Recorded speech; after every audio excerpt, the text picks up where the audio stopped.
Jonathan, you've been inside Number 10. You've seen statements and budgets prepared, and you've seen the responses to them.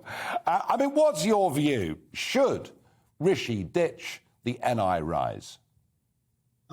For me, the real priority would be to actually help low-income families. And ditching the NI rise would help low-income families to some extent.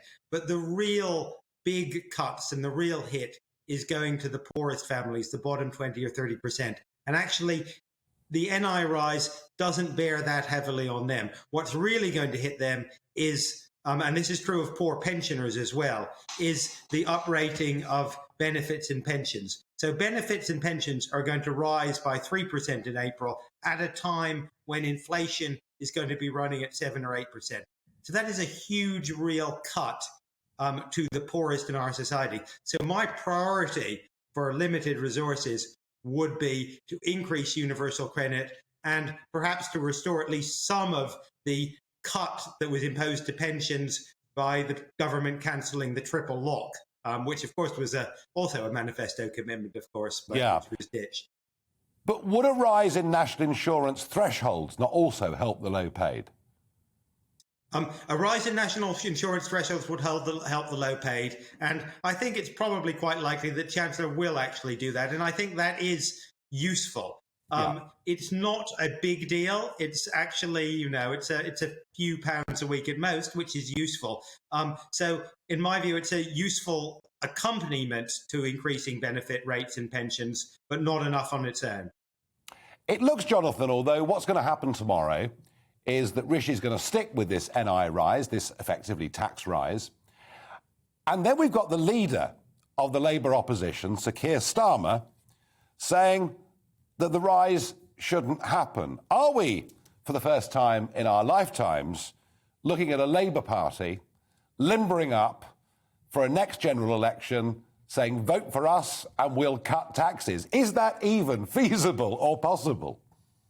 Well, in some ways, it's not as unprecedented as you think, actually, because remember, Labour teamed up with some Conservatives to oppose the VAT rise on fuel and power back in the 1990s. In fact, the last time, Labour won an election from opposition, it was promising tax cuts for fuel and power. So we're, in some sense, we're not in that different a world to then.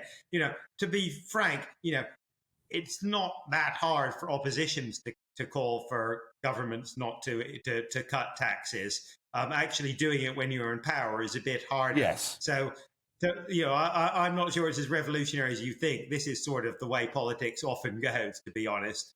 Yeah, but I'm just sort of thinking, I mean, general election expected in 2023. And yeah, I just wonder, is this somewhere, is it something on which the Labour Party could perhaps outflank the Conservatives? That's what I was musing on. The cost of living crisis, Jonathan, it's real. We know massive increases coming in people's gas bills, electricity bills, let alone those that have to drive for work or taking kids to school or whatever it may be. Much talk of a cut in fuel duty. And when we look at our neighbours, we look at what's happening on the continent, we look at what's happening in Ireland in particular, we are seeing some quite substantial cuts in those countries to fuel duty. We have the highest fuel duty of any country in the European time zone, with the exception of Malta, where you can't drive very far anyway. What kind of cut to fuel duty would be needed for people to sort of notice a difference and say thank you? Well, I think, the sort of numbers one often sees talking about are 5 pence off fuel duty. That's enough for people to notice, although it's only a pretty small fraction of the increases that we've seen. I think, to my mind, you have to, the big picture here is, inflation has gone up, and inflation has gone up driven by higher energy prices. So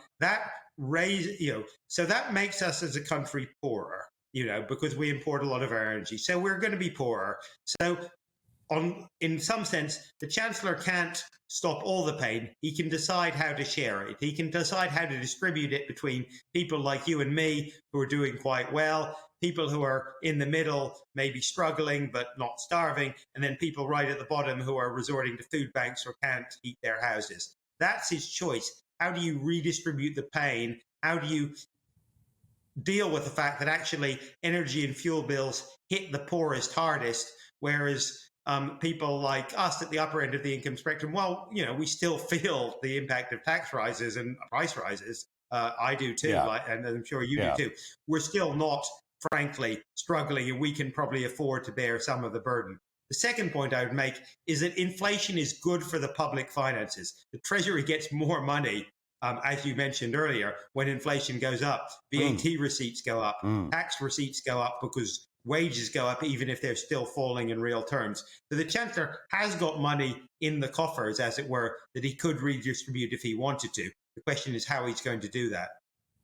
Yeah, and a final thought. Would a Keir Starmer government have very different economic policies to those being put forward by Rishi Sunak? Or have we sort of got to a politics now at this moment in time where actually there aren't big key differences between the Conservative and Labour parties?